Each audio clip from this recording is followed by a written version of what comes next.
You wake up in a vast Prussian castle with your memory wiped clean and a single message from yourself. A warning that something ancient and merciless is stalking you.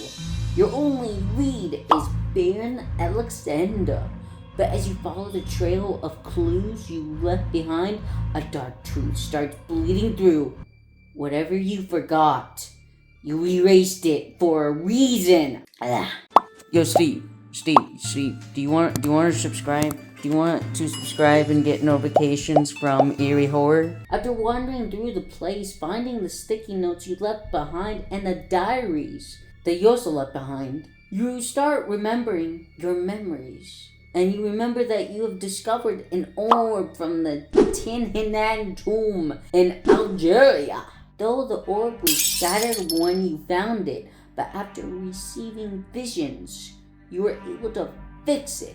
Though you went to your colleagues to get their opinions of such an artifact, but in the distance, in the shadowy darkness appears a monster.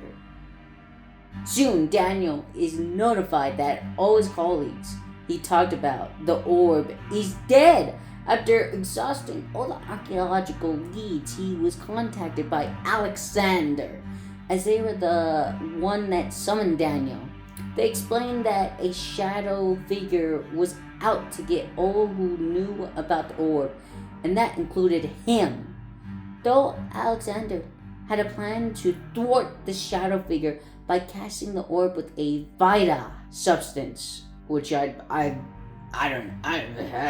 but such a substance could only be acquired through human being in pain and agony, as Alexander's schemes was to use Daniel's Vita in which orb to return back to their home dimension, for which they were banished centuries ago.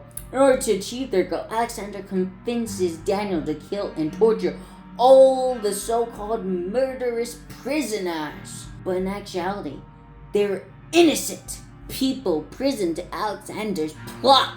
In order to examine the torture, Alexander gave prisoners a potion that gave people amnesia when drinking. This was to make it so that they wouldn't get used to their torment. But Daniel realized that Alexander's schemes were not working as the shadow figure loomed ever closer to him. In a fit of desperation and rage, he accidentally decided to kill 2 people, which were 2 escaped prisoners. Though after such event, Alexander grew less assured with Daniel, and seeing him succumb to guilt, gave him the potion of amnesia. Seeing such betrayal and Alexander's manipulated schemes, swore to overcome such guilt about killing innocent lives with the potion. After receiving such memory, Daniel nears the inner sanctum. There, he meets Heinrich Cornelius Agrippa. Yeah.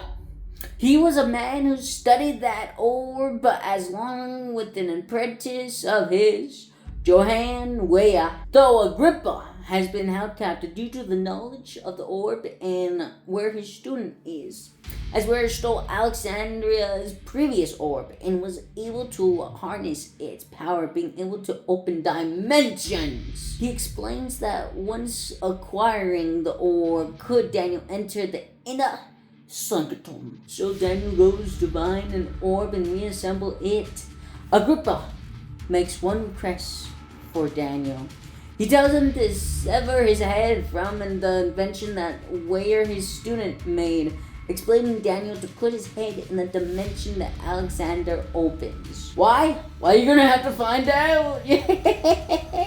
Once finally entering the inner sanctum, he finds Alexander about to open the portal. Daniel has 3 options he could do. He could either just stand there and let the shadow figure kill him, where Alexander escapes to a different road. He could also just disrupt the portal opening by destroying one of the columns. The shadow figure kills Alexander but doesn't kill Daniel because plot armor. Or